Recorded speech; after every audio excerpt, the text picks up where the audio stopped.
खराब चीजें जिंदगी में हमेशा मजा लेकर के आती हैं, इसीलिए आदमी उससे बच नहीं पाता। लेकिन अच्छी चीजें जिंदगी में जब आती हैं तो वो कड़वाहट लेकर के आती हैं, इसीलिए आदमी नई अच्छी चीज को दूर भगाता। अरे मजा नहीं आ रहा।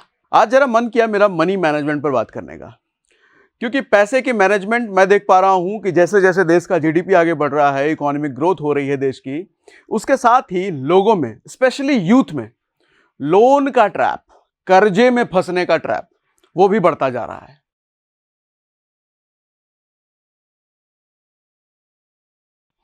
और इसकी बेसिक वजह यह है कि लोगों को मनी मैनेजमेंट नहीं आता। लोग चाहे बीटेक करके आए, एमबीए करके आए, कहीं भी किसी भी यूनिवर्सिटी से, लेकिन मैं मानता हूं इस टॉपिक पर उनको नहीं सिखाया जाता कि पैसे को मैनेज कैसे करें।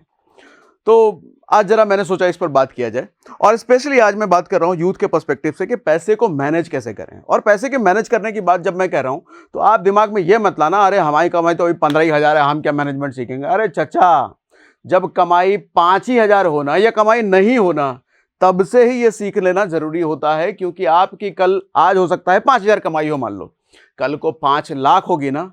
और अगर आपकी आदतें खराब हो गई, क्योंकि मनी मैनेजमेंट का सीधा कनेक्शन आपकी इमोशनल हैबिट से है, वो अगर खराब हो गई 5,000 की इनकम में, तो कल को 5 लाख छोड़ो, अगर भगवान करे 5 करोड़ भी कमाने लग गए, तब भी पैसा सही जगह सही से नहीं बचा पाओगे, नहीं इन्वेस्ट कर पाओगे, पैसे तब भी नहीं बचेंगे चचा। इसीलिए सीखना बहुत जरूरी है मनी मैनेजमेंट। तो आज कई सारे लेसन आपको सिखाता हूं। सबसे पहला लेसन है स्टेटस, जिसको हिंदी में मैंने लिखा इज्जत। अरे हमारी इज्जत है समाज में, मोहल्लों में हमारी इज्जत है। मिडिल क्लास लोगों का ये वर्ड बेड़ा गर्क कर देता है। सबसे ज्यादा बर्बादी का कारण है मिडिल क्लास का ये, सबसे ज्यादा का मतलब सबसे ज्यादा। क्योंकि हम अगर ये काम कर लेंगे तो हमारी इज्जत चली जाएगी। हम इतना छोटा काम नहीं करेंगे, हम तो भैया नौकरी करेंगे, और वो भी सरकारी नौकरी करेंगे, और हम तो आईएएस की तैयारी करेंगे। अरे कुछ भी करो, ये सोच के ना करो कि अगर हम ये कर लेंगे तो हमारा समाज क्या कहेगा, दोस्त क्या कहेगा, पड़ोसी क्या कहेगा, ये आपको ले डूबेगा। देखिए एक चीज समझिएगा, एक बेसिक डिफरेंस, एक अमीर आदमी, एक बड़ा आदमी और एक मिडिल क्लास तबके का आदमी, उसमें एक बेसिक डिफरेंस आपको समझ में आएगा कि जो अमीर आदमी होता है ना, उसको इस बात से कभी कोई परवाह ही नहीं होती कि मेरे कौन से काम को दुनिया क्या सोचेगी, दुनिया कैसे देखेगी, दुनिया किस नजरों से देखेगी, उसको परवाह ही नहीं होता। उसका एक सिंपल एटीट्यूड होता है, भाड़ में जा, मैं तो अपना काम करूंगा ईमानदारी से, मैं तो पैसा बनाऊंगा ईमानदारी से, 2 नंबर का काम करके नहीं, लीगल काम करके पैसा बनाऊंगा ईमानदारी से। दुनिया क्या सोचती है मेरे बारे में, उसकी मेरे को परवाह ही नहीं है। लेकिन हर मिडिल क्लास में ये आपको इज्जत का, क्या कहते हैं, पिपली बजाने वाली आदत होती है। अरे ये काम करेंगे तो हमारी इज्जत चली जाएगी, और इसी वजह से बर्बाद होता है, और यही कारण बनता है आपको और बर्बादी। अब ये स्टेटस और इज्जत का होता क्या है कि भैया अब नौकरी चाकरी लग गई है, ऑफिस में देख रहे हैं कि 4 दोस्तों के पास बाइक है, हमारे पास बाइक नहीं है, ये लोग क्या सोचेंगे, हमारी सैलरी कम है लग रहा है, तो हमको ही बाइक लेना चाहिए, ले लिए बाइक, ठीक है। अब ऑफिस में देख रहे हैं कि लोग ब्रांडेड कपड़े पहन रहे हैं, हम तो, हमारे पे तो कोई ब्रांड है ही नहीं भैया, तो हमको भी ब्रांडेड कपड़े पहने, अब ले ब्रांडेड कपड़े। ऑफिस में देख रहे हैं भैया जूते ब्रांडेड हैं, फोन ब्रांडेड है, बढ़िया है फोन है, आईफोन है। अब कैसे खरीदा है उन लोगों ने हमको नहीं पता, लेकिन उनके पास अगर है तो हमारे पास भी होना चाहिए, नहीं होगी तो हमारी तो इज्जत चली जाएगी। यह फिर बनता है बर्बादी का कारण भैया। अच्छा, ये आपको कहां लेके जाता है, अगले पॉइंट पर लेके जाता है, ये आपको लेके जाएगा क्रेडिट कार्ड पर। अब आप जब नौकरी चाकरी कर रहे हैं, सैलरी आ रही है, तो आपको फोन आने शुरू होंगे, सर आप इस बैंक का क्रेडिट कार्ड लेना चाहेंगे, उस बैंक का क्रेडिट कार्ड लेना चाहेंगे, सिर्फ इतने में मिलेगा, ये ऑफर वो ऑफर। अब आपको लगता है अरे यार क्रेडिट कार्ड हो जाएगा तो 1.5 लाख वाला हम आईफोन ले पाएंगे, क्या आईफोन हम ले नहीं पा रहे हैं, हमारे पास इतने पैसे तो है नहीं, पापा तो भेजेंगे नहीं, तो क्रेडिट कार्ड बनवा लेते हैं, उससे ले लेंगे, बाकी ईएमआई पे करवा लेंगे, हर महीने 2-3 हजार 5 हजार करके देते रहेंगे, क्या दिक्कत है। यहां से शुरुआत होती है बर्बादी का अगला स्टेप। देखिए क्रेडिट कार्ड पर तो डेडिकेटेड मैंने एक वीडियो बना रखा है। क्रेडिट कार्ड बहुत अच्छी चीज है। मैं अपनी बात करूं तो मैं अपने घर के 90% खर्चे क्रेडिट कार्ड से ही करता हूं। क्रेडिट कार्ड बहुत अच्छी चीज है, लेकिन अगर इसका इस्तेमाल करना आपको आता है तो। लेकिन दिक्कत यह है कि 99% लोगों को क्रेडिट कार्ड का इस्तेमाल नहीं आता। मुझे भी नहीं आता था। मैंने भी जब शुरुआत में नौकरी चाकरी करी थी तो क्रेडिट कार्ड हाथ में आया था तो मैं भी बर्बाद हुआ था। 6-7 लाख के लोन के कर्जे में मैं भी पड़ा था because of this credit card. लेकिन वो गलती करके मैं सीखा और ये मैं सिखा पा रहा हूं आपको, क्योंकि वो गलतियां मैंने करी है। शुरुआत ऐसे ही होती है किसी के साथ भी क्रेडिट कार्ड का। आप क्रेडिट कार्ड लेते हैं क्रेडिट कार्ड से आईफोन लिया, ब्रांडेड कपड़े ले, जूते ले, फिर आपको ये कहां के लेके जाएगा, ये आपको लेके जाएगा पर्सनल लोन तक। क्यों? क्योंकि अब आपने जो आईफोन या ब्रांडेड कपड़े या बाइक या जो भी खरीद लिया क्रेडिट कार्ड से, उस ये सोच करके कि अगले महीने 2-3 हजार 5 हजार की ईएमआई जाती रहेगी, क्या दिक्कत है? ऐसा होता नहीं है सर, क्योंकि आपके खर्चे अगर 20,000 रुपए की सैलरी थी, उसमें 5,000 रुपए आपने क्रेडिट कार्ड का फिक्स कर दिया हर महीने का, तो अब आपकी कमाई 20,000 नहीं रही, अब आपकी कमाई 15,000 हो गई है। अब 15,000 में आपको अपनी सारी जरूरतें पूरी करनी थी, लेकिन 15,000 में आप नहीं कर पाओगे, क्योंकि आपने अपनी जरूरतें 20,000 की सैलरी के अकॉर्डिंग बना रखी हैं। 5,000 एकदम से कट हो गया भैया, कैसे करोगे 15,000 में? अब आप करते चले जाते हो, आपका क्रेडिट कार्ड का ड्यू मिस होता है, वो 5,000 15,000 इंटरेस्ट लगते एक मोटा अमाउंट बन जाता है। फिर आपको कोई दोस्त टकराता है, वो कहता है अरे पर्सनल लोन ले, क्रेडिट कार्ड में तो 30-40% इंटरेस्ट लगता है, पर्सनल लोन में तो सिर्फ 9% 10% लगेगा, पैसा ले पर्सनल लोन से और क्रेडिट कार्ड का कर्जा खत्म कर। सलाह ये बिल्कुल सही है, सलाह में गलत नहीं है, आप ये करते हो। फिर आप लेते हो पर्सनल लोन और क्रेडिट कार्ड का कर्जा खत्म करते हो, और आपको लगता है अरे भैया अब तो 5,000 10,000 जो हर महीने क्रेडिट कार्ड का जा रहा था, अब पर्सनल लोन में 2-3 हजार जाएगा, मेरा बच गया 2-3 हजार। अब बच गया 2-3 हजार, तो आपका शैतानी खोपड़ी ये कहेगा 2-3 हजार जो बचा है कुछ और खरीद लेते हैं। फिर आप क्रेडिट कार्ड से टेम्पररी फ्री हुए हो, अभी आपका अगला स्टेप क्रेडिट कार्ड में कूदना और बाकी है। आप क्रेडिट कार्ड से और खर्चे करोगे, पर्सनल लोन का तादाद और बढ़ेगा, तो आप क्रेडिट कार्ड और पर्सनल लोन के झमेले में ऐसा फंसोगे कि सर कई साल निकल जाएंगे लेकिन निकल नहीं पाओगे। ये जंजाल है ये। उसके बाद मैं कहता हूं अपनी लाइफ को सिक्योर करो। सबसे पहले लाइफ को सिक्योर करने का मतलब मैं कहता हूं भैया अपने लिए इंश्योरेंस तो सबसे पहले ले लो, लाइफ इंश्योरेंस। क्योंकि भगवान ना करे अगर किसी के साथ कुछ हो गया, ये नहीं बोलूंगा आपके साथ कुछ हो गया, किसी के साथ कुछ हो गया, तो कम से कम परिवार को उसकी भरपाई ना करनी पड़े। आपकी कमाई जो भी हो 10-20 हजार 25 हजार 50 हजार जो भी हो, अरे सर वो कमाई एकदम से हट गई और परिवार की डिपेंडेंसी है आप पर, अगर शादीशुदा हो, बाल बच्चे हो गए हैं, तो परिवार एकदम से अनाथ फील करेगा। अनाथ तो चलो हो ही जाते हैं, लेकिन फिनेंशियली भी अनाथ हो जाते हैं वो। कम से कम वो फिनेंशियली अनाथ ना हो, एक अच्छा खासा अमाउंट उनके पास पहुंच जाए। इसलिए जितनी जल्दी हो सके अपने लिए लाइफ इंश्योरेंस जरूर ले लो, और लाइफ इंश्योरेंस ऐसी कंपनी से लो जिस पर भरोसा हो। इससे पहले कि हम आगे बढ़े, मैं आपके साथ ट्रस्ट और उसके इंपॉर्टेंस को लेकर के थोड़ा बात करना चाहता हूँ। देखिए, ट्रस्ट किसी भी रिलेशनशिप की नींव होती है, चाहे वो किसी के साथ दोस्ती हो या फिर ऑफिस में काम करने वाले आपके कलीग्स हो। बिना भरोसे के कोई भी रिश्ता दूर तक नहीं चल पाता। ऐसे ही ट्रस्ट यानी कि भरोसे की उम्मीद होती है आपको उसके साथ जो आपके लाइफ में आने वाले मेजर इवेंट्स के समय आपके साथ खड़े होने का वादा करता है। मैं बात कर रहा हूं लाइफ इंश्योरेंस पॉलिसी की। इंश्योरेंस पॉलिसी पर आपका भरोसा बहुत जरूरी है, और ऐसे में ही अगर सोचिए आपकी कंपनी आपको वादा करे डबल भरोसे की, तो कैसा रहेगा। मैक्स लाइफ इंश्योरेंस ने सालों से अपने पॉलिसी होल्डर का ट्रस्ट बरकरार रखा है, लेकिन अब भरोसा हो गया है डबल। आप पूछेंगे वो कैसे? तो मैक्स लाइफ इंश्योरेंस जुड़ गया है हमारे और आपके ट्रस्टेड एक्सिस बैंक से और बन गया है एक्सिस मैक्स लाइफ इंश्योरेंस। तो हुआ ना भरोसा डबल। और अब ये लेकर के आए हैं एक नई टर्म पॉलिसी आपके लिए, जिसके बेनिफिट्स भी बहुत कमाल के हैं, जैसे कि 15% first year discount salaried individuals के लिए, ताकि सिक्योरिटी के साथ आपकी सेविंग्स भी हो और आपको मिले डबल बेनिफिट। इसके साथ ही एक्सिस मैक्स लाइफ इंश्योरेंस आपको दे रहा है स्पेशल एग्जिट वैल्यू बेनिफिट। इसका मतलब है आपके पास फ्यूचर में जब आपके फाइनेंशियल ऑब्लिगेशंस पूरे हो जाएंगे, तो आपके पास इस पॉलिसी से एग्जिट करने का ऑप्शन भी होगा। और जब आप एग्जिट करेंगे तो आपको कोई भी कैंसिलेशन चार्ज नहीं देना होगा, और इसके साथ ही प्रीमियम पर आपको 200% रिटर्न भी मिलेगा। तो अब आप अपनी टेंशन को कह दीजिए गुड बाय। मेरा भरोसा एक्सिस मैक्स लाइफ पर क्यों?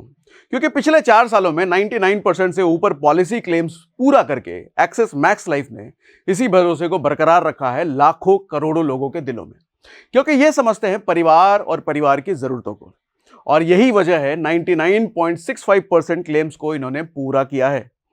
पॉलिसी बेनिफिट्स के साथ axis max life 3R claim guarantee भी देता है प्रॉपर डॉक्यूमेंट सबमिशन के साथ, ताकि समय आने पर आपके परिवार को किसी और पर निर्भर ना होना पड़े। वो इसलिए क्योंकि ये सोचते हैं आपके और हमारे लिए। लिंक मैंने डिस्क्रिप्शन में दे रखा है, वहां से आप अपने लिए पॉलिसी बाय कर सकते हैं। आगे बढ़ते हैं जरा। अगला है भैया हैबिट ऑफ बजटिंग। ये तो होता ही नहीं है, ये तो होता ही नहीं है। बजट क्या करें? अरे हमारी सैलरी भी 15,000 है, 20,000 है, सैलरी बढ़ेगी तब बजट करेंगे ना, बजट बनाएंगे ना। देखिए बजट ना इसलिए भी बहुत जरूरी होता है। बजट का देखो मेन पर्पस क्या होता है, बजट का मेन पर्पस होता है कि आपकी जो भी कमाई है, 20,000 की कमाई है, 25,000 की कमाई है, आप उस कमाई का महीना शुरू होने से पहले, मान लो 1 तारीख को सैलरी आई, तो 1 तारीख को सैलरी आते ही इस 20,000 रुपए जो आया है मेरे को सैलरी, इसका क्या क्या मुझे पूरे महीने करने हैं उसका हिसाब लगा देते हो आप पहले ही लिख करके। तो होता क्या है, ये साइकोलॉजिकली मतलब इमोशनल लेवल पे बहुत अच्छा काम करता है। आपने जब बजट पहले ही बना लिया कि आपकी 20,000 रुपए की सैलरी इस महीने कहां कहां खर्च होने वाली है, किस किस जगह पे जाने वाली है, तो अब महीने के बीच में अगर आपको ख्याल आया ना, मॉल वॉल चले गए घूमने के लिए, वहां एक टी शर्ट पसंद आ गया और टी शर्ट पता चले 1,000 रुपए का था, लेकिन आपने अगर बजट नहीं बना रखा है तो आप कहोगे ले लेते हैं ना यार, अगले महीने देखा जाएगा, अगले महीने थोड़ा कम का जाकर लेंगे, अब क्रेडिट कार्ड तो है ही ना, ये ख्याल आएगा और वो 1,000 रुपए की टी शर्ट आप खरीद लोगे, जो कि आपको अगले महीने मुसीबत में डालने का काम करेगी। लेकिन आपने अगर बजट बना रखा है पहले ही, तो आपको जैसे ही मन में ख्याल आएगा ना वो 1,000 रुपए की टी शर्ट खरीदने का, मन में तुरंत माइंड कहेगा अरे तूने तो बजट बना रखा है, उस बजट में 1,000 रुपए का टी शर्ट खरीदने की जगह ही नहीं है, इस महीने तो जगह नहीं है बेटा, अगले महीने जगह बनाना तो खरीदना। तो अब आपका दिमाग आपको रिमाइंड कराएगा अरे जगह नहीं है, चलो छोड़ो मन मारते हैं, अगले महीने खरीदेंगे। तो जो ख्वाहिश बजट ना होने की पहले वजह से आप इसी महीने पूरा करने वाले थे और वो ख्वाहिश आपको अगले महीने गड्ढे में डालने वाली थी और वो गड्ढे और बड़ा होने वाला था अगले महीने अगले महीने अगले महीने, उससे आप बच गए। दिमाग ने क्या बोला, ये ख्वाहिश को अगले महीने पूरा करना, मतलब टाल दिया गया। ये बजट होने का ये बड़ा ताकत होता है भैया। अननेसेसरी खर्चों से आप बच जाते हो। ये जो बहाने बनाते हैं ना, हमारी सैलरी अभी कम है, हम क्या करेंगे बजट बना के सैलरी बढ़े, बहुत बड़ी गलती कर रहे हो चाचा, बहुत बड़ी, फंसोगे। बजट आज से बनाना शुरू करो। और बजट कैसे बनाएं, कितना होना चाहिए, मैं कहता हूं आपकी कमाई का 50% अपने नीड के लिए अलग करो। नीड वो चीज है जो बहुत पुराना फॉर्मूला है, हमने पुराने वीडियो में भी कई बार बात करा है, 50-30-20 का नॉर्मल सा रूल होता है। हालांकि ये रूल ऐसा है, पहले रूल समझा देता हूं, फिर इस रूल की दिक्कतें भी है। ये रूल सबके लिए एप्लीकेबल नहीं है, लेकिन मोस्टली ज्यादातर लोगों के लिए एप्लीकेबल है। 50% आपके लिए नीड के लिए खर्च रखो। नीड किसको कहते हैं, जरूरत, जिसके बिना जिंदगी नहीं चल सकती। खाने पीने की चीजें, आटा दाल चावल राशन पानी, अगर किराए के घर में हो तो रेंट, अगर ईएमआई वाले घर में हो, होम लोन ले रखा है तो इसका ईएमआई, ये सब चीजें आपकी नीड है, इसके बिना आप रह ही नहीं सकते, इसके बिना जिंदगी बढ़ेगी नहीं, वो सारी चीजें नीड। अच्छा 1,000 रुपए का टी शर्ट, वो नीड में आया क्या, अरे मेरे पास 4 ही टी शर्ट है, 5वां टी शर्ट तो होना चाहिए, 4 टी शर्ट पूरे महीने पहन रहे हैं, दोस्त कहेंगे अरे इसके पास टी शर्ट कम है, एक 5वां टी शर्ट तो हमारे पास होना ही चाहिए, ये भी नीड हुआ ना। कहां से नीड हुआ ये, इसके बिना जिंदगी नहीं चलेगी। फिर इज्जत पे आ रहे हो, वही तो ट्रैप है, इसके बिना जिंदगी चलेगी ना चाचा। अगर जिंदगी चलेगी तो ये नीड में नहीं है। नीड मैं उन चीजों को कह रहा हूं जिसके बिना जिंदगी नहीं चलेगी। ये आ गया अगली कैटेगरी में, वांट में, चाहता हूं मैं, टी शर्ट, आईफोन, जूते या जो भी, ये आ गया वांट में। अपनी कमाई का 30% इसके लिए भी रखो, ये भी जरूरी है। अरे आदमी है, रोबोट थोड़ी हैं, इच्छाओं को इतना भी थोड़ी मतलब पूरा गला ही घोड़ दें, थोड़ी इच्छाओं तो पूरी करेंगे अपनी कमाई के हिसाब से, तो इसके लिए रखो, लेकिन 30% वांट के लिए रखो इसके लिए। उसके लिए 20, मैं कहता हूं बाकी जो 20% बचा, कितना 5 से 80 और 20% करो इन्वेस्ट। किधर इन्वेस्ट करें इस पर डिटेल में भी आगे बताऊंगा, किधर इन्वेस्ट करें, कैसा इन्वेस्टमेंट होना चाहिए, इस पर डिटेल में भी आऊंगा, लेकिन 20% रखो इन्वेस्ट के लिए। अगर ये बजट आपका महीने की 1 तारीख को यानी कि सैलरी आते ही उसी दिन बन जाता है, तो आप देखोगे पूरे महीने आप फील करोगे। 1-2 महीना आपको अनकंफर्टेबल सा फील होगा, अरे यार मन नहीं लग रहा, ऐसा सा फील आएगा, एकदम अच्छा नहीं लगेगा आपको 1-2 महीने, अगर ये बजट आप हर महीने बनाने लग गए तो।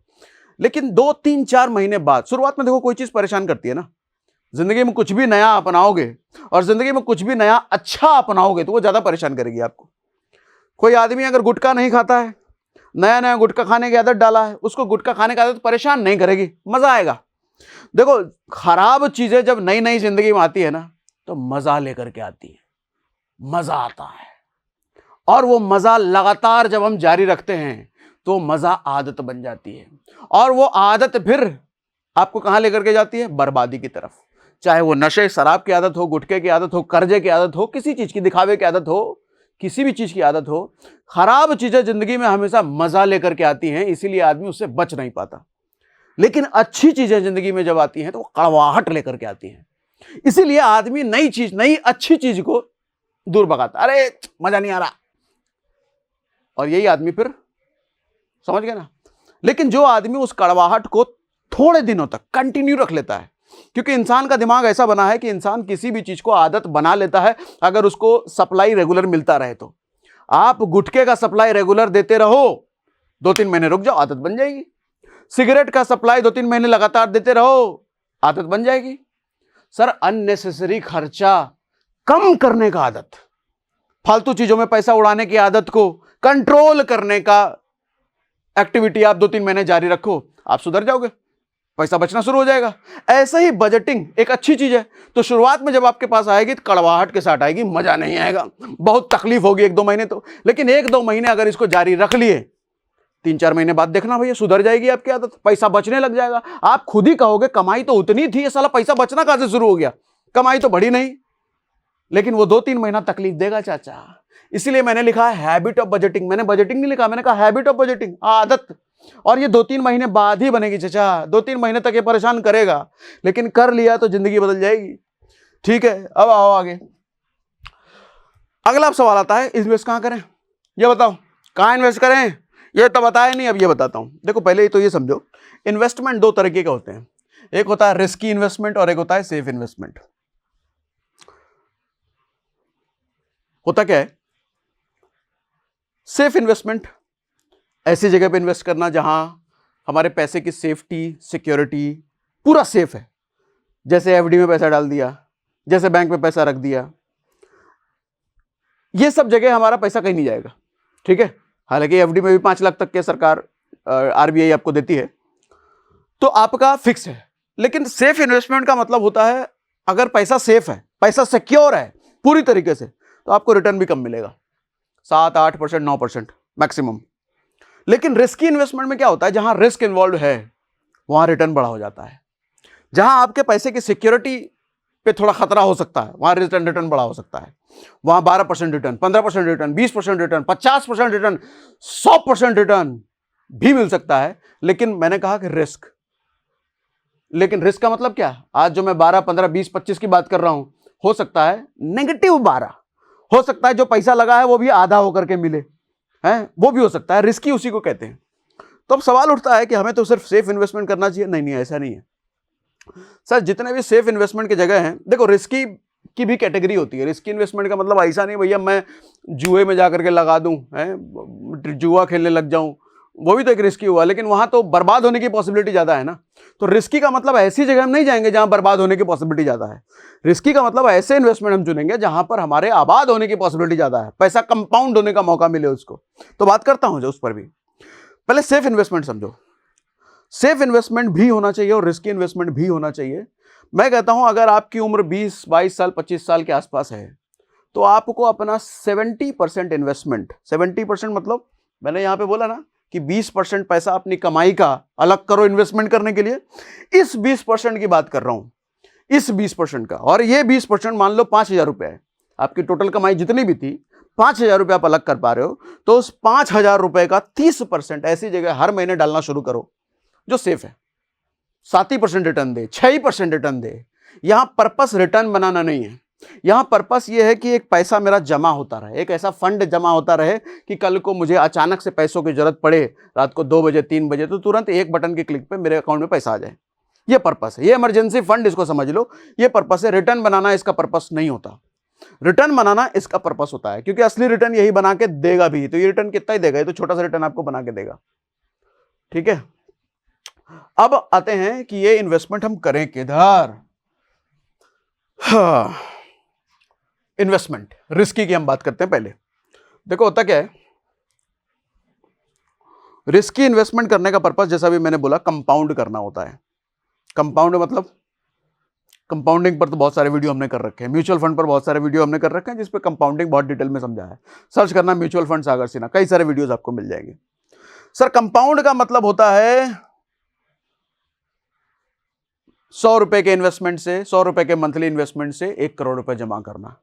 आपको लगेगा 100 रुपए के इन्वेस्टमेंट से 1 करोड़ रुपए कैसे जमा हो जाएगा, यही तो कंपाउंडिंग होता है। ये आप एफडी में कभी नहीं कर पाओगे, क्योंकि वहां कंपाउंडिंग बहुत स्लो होता है। कौन सी जगह पे कंपाउंडिंग बड़ा फास्ट होता है अभी बताता हूं। लेकिन ये समझो कि हमारे को रिस्की इन्वेस्टमेंट का मतलब वहां इन्वेस्टमेंट करना है जहां पैसा मेरा कंपाउंड हो और तेजी से कंपाउंड हो।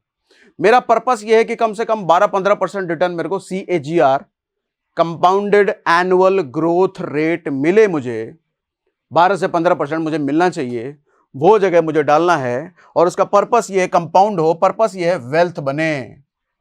भैया 1 करोड़ का फंड मेरे को जमा करना है, 2 करोड़ का फंड जमा करना है, 5 करोड़ का फंड जमा करना है, वो FD जैसी जगहों पे नहीं कर सकते आप, सेफ इन्वेस्टमेंट में नहीं कर सकते आप। लेकिन लाइफ का पार्ट है, ये भी जरूरी है ना, तो ये करना पड़ेगा। लेकिन मैं फिर याद दिलाता हूं, रिस्की का मतलब आपको कसिनो में उठा के पैसे नहीं डालना, ऐसी जगह पैसा डालना है जहां आबाद होने की प्रोबेबिलिटी सबसे ज्यादा हो। कोई ऐसी चीज जिसका सरकारी दायरों की चीजें अंदर आती हों, ठीक है, तो ऐसी जगह पे। ठीक है, समझ में आया? पर्पस है कंपाउंड करना, पर्पस है वेल्थ बनाना। अब कहां करें इन्वेस्टमेंट? सबसे पहली चीज, सर आपको कुछ नहीं आता, म्यूचुअल फंड में चले जाओ। क्या म्यूचुअल फंड सेफ है? क्या म्यूचुअल फंड रिस्की है? आप यही लिख देना, लास्ट में सागर सिन्हा लिख देना, इज म्यूचुअल फंड सेफ, सागर सिन्हा लिख देना। हमारा वीडियो आ जाएगा 20, 25, 30 मिनट में। मैंने सिर्फ यही समझाया है कि म्यूचुअल फंड सेफ है कि नहीं। तो अभी ये बात मैं नहीं करता, अभी मोटा मोटी आपको ये समझाता हूं कि चीजें देखो सरकारी दायरे में आती हैं, सरकार के दायरे में आती हैं, चीजें रेगुलेटेड हैं।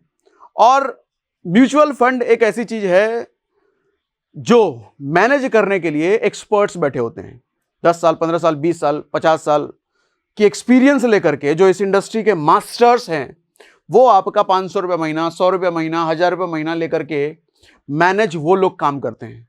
तो आप इस पर भरोसा, ट्रस्ट कर सकते हो कि शेयर मार्केट, चूंकि ये लोग share market, equity mutual fund की अगर मैं बात कर रहा हूं, तो पैसा आपका शेयर मार्केट में लगता है। डायरेक्ट आप शेयर मार्केट में जाओगे तो पैसा डुबाने की पॉसिबिलिटी बहुत ज्यादा है, वो कसिनो वाला खेल जैसा हो जाएगा।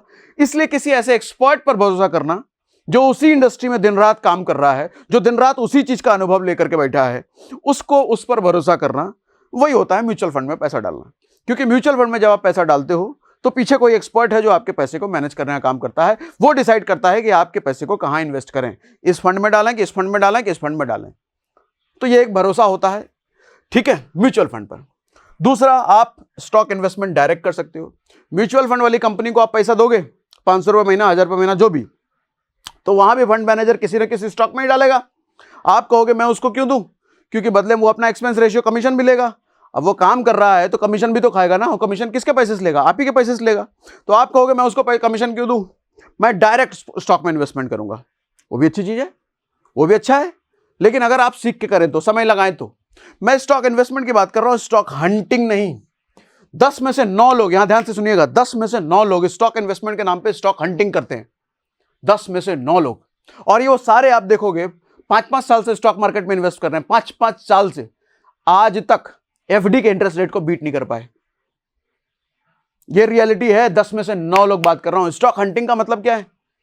आज किसी शेयर में पैसा लगाया है, कल चेक कर रहे हैं कितना बड़ा, परसों चेक कर रहे हैं कितना बड़ा, घट गया तो टेंशन में, बढ़ गया तो खुश, घट गया तो फिर टेंशन में, 4 दोस्तों को, लौंडों को फोन कर रहे हैं, क्या करें भैया, घट गया, वीडियो देख रहे हैं, इसमें करेंगे ना करें, और बढ़ गया तो खुश, अरे ठीक है, और कितना बढ़ेगा, कितना बढ़ेगा, फिर घट गया तो फिर टेंशन में, निकाल ले क्या, अरे पैसा लगातार घटे जा रहा है, निकाल ले क्या। ये हंटिंग होती है। अरे सर ये सब लॉन्ग टर्म की चीजें हैं। ढंग का क्वालिटी वैल्यू स्टॉक अगर चुन लिया है तो चुन करके कान में तेल डाल के सो जाओ, 15 साल के लिए, 20 साल के लिए। अब रोज रोज खोल करके उंगली करने का नहीं। उंगली करोगे तो खुद दिमाग में टेंशन होगा, लॉस में बेचोगे शेयर को। ये लोग यही गलती करते हैं। इसीलिए मैंने बोला कि FD जैसा इंटरेस्ट भी नहीं पा पाते वो लोग, क्योंकि स्टॉक हंटिंग करते हैं वो। मैं स्टॉक इन्वेस्टमेंट की बात कर रहा हूं। एक बार थोड़ा समय लगा के वैल्यू इन्वेस्टिंग सीख लो। किसी स्टॉक में अगर पैसा डाल दिया तो 15 साल के लिए उसको खोल के देखो मत, छोड़ दो। जो डिसाइड करना है, जो सोचना है, जितना देखना है, पैसा डालने के पहले सोचो। पैसा डालने के बाद 15 साल तक कुछ नहीं देखना। पैसा डालने के पहले खूब सोचो, 2 दिन लगाओ, 3 दिन लगाओ, 5 दिन लगाओ, हफ्ता लगाओ, महीना लगाओ पैसा डालने के, लेकिन पहले पैसा डल गया फिर 15 साल भूल जाओ। ठीक है, ये होता है इन्वेस्टमेंट। हंटिंग क्या होता है? रोज उंगली करना, रोज खोल खोल के देखना, रोज रोज रोज दिन में 4 बार खोल के देख रहे हैं, अरे आज मार्केट गिर गया, आज मेरा भी पोर्टफोलियो नेगेटिव में। बट उसका अगला है ETF। ETF पर भी हमने बहुत सारे वीडियो करे हुए हैं। देखिए ETF सागर सिन्हा सर्च कीजिए, आपको बहुत बढ़िया बढ़िया वीडियोस हमने पहले ही बना रखे हैं। ETF म्यूचुअल फंड का ही भाई समझ लो आप। म्यूचुअल फंड में जो कमीशन ज्यादा जाता है वो कमीशन यहाँ पे कम जाता है, एक तरीके से ये समझ लो। कुछ मायनों में ETF इससे बेटर है, कुछ महीनों में म्यूचुअल फंड इससे बेटर है। तो कौन से महीनों में ये बेटर है, कौन से महीनों में ये बेटर है, उसके लिए detail ETF versus mutual fund Sagar Sinha आप सर्च कर लेना, आपको मिल जाएगा। लेकिन आप चाहते हो कि मैं नए तरीके से डिटेल में इसको समझाऊं, क्योंकि ये बड़ा मुद्दा है, ETF और म्यूचुअल फंड में चुने कौन सा, क्या डिफरेंस है, तो आप मुझे कमेंट बॉक्स में बता सकते हैं। उसके बाद होता है गोल्ड। गोल्ड को कुछ लोग क्रिटिसाइज करते हैं, अच्छा इन्वेस्टमेंट नहीं है। अरे चाचा ऐसा नहीं है भैया, सदियों से चलता आ रहा है और ये लिमिटेड है दुनिया में, अनलिमिटेड सप्लाई नहीं है इसकी। कोई भी ऐसी चीज जिसकी सप्लाई लिमिटेड है दुनिया में, उसका प्राइस सर बढ़ेगा ही बढ़ेगा। जैसे जमीन में कहता हूँ, यहाँ पे मैंने जमीन नहीं लिया है क्योंकि मैं मान के चल रहा हूँ, हम यूथ के लिए बात कर रहे हैं जो 20-25 हज़ार 30 हज़ार रुपये कमा रहे हैं, तो उसके लिए जमीन उतना अफोर्डेबल ना हो, अफोर्ड करना मुश्किल हो, तो इसलिए मैंने नहीं लिखा है। लेकिन आप अगर अफोर्ड कर सकते हैं तो जमीन बहुत बढ़िया इन्वेस्टमेंट है भैया, बहुत बढ़िया इन्वेस्टमेंट है वो तो। ठीक है, गोल्ड मैंने इसलिए भी लिख लिया है क्योंकि ये छोटी इन्वेस्टमेंट शुरू हो सकता है। आप गोल्ड में सिप भी कर सकते हैं, गोल्ड के म्यूचुअल फंड आते हैं, आप उसमें पैसा डाल लो तो गोल्ड जैसा ही हो गया वो। या आजकल तो वो भी होता है कि आपका गोल्ड सोनार के दुकानदारों से अगर जान पहचान है तो वो मंथली आपसे SIP, ऑफलाइन SIP कर लेते हैं। आप 2,000 रुपये 3,000 रुपये महीना उसको देते रहो, फिर 2-3 साल बाद बड़ा कॉर्पस हो जाता है, वो गोल्ड आपको पुराने रेट पे ही दे देता है। ऐसी सारी स्कीम्स भी चलती हैं, आप अपने नियर आसपास के जो ज्वेलरी शॉप हो वहाँ जाके पूछ सकते हो। तो गोल्ड में इन्वेस्टमेंट बहुत अच्छा है। तो ये बेसिकली कुछ चीजें थी जो मेरी तरफ से इन्वेस्टमेंट के बारे में है, मनी मैनेजमेंट के बारे में है। इस तरीके से आपको मनी मैनेजमेंट जरूर करना चाहिए भैया।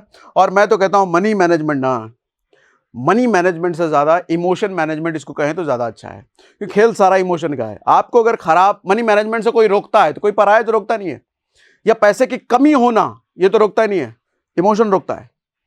बजट करने जाओगे परेशानी आएगी, 1 महीना लगेगा, एकदम जकड़ के रखा है कोई आदमी, रोज जकड़ के रख, क्योंकि बजट आपको रोज दिमाग में याद आएगा।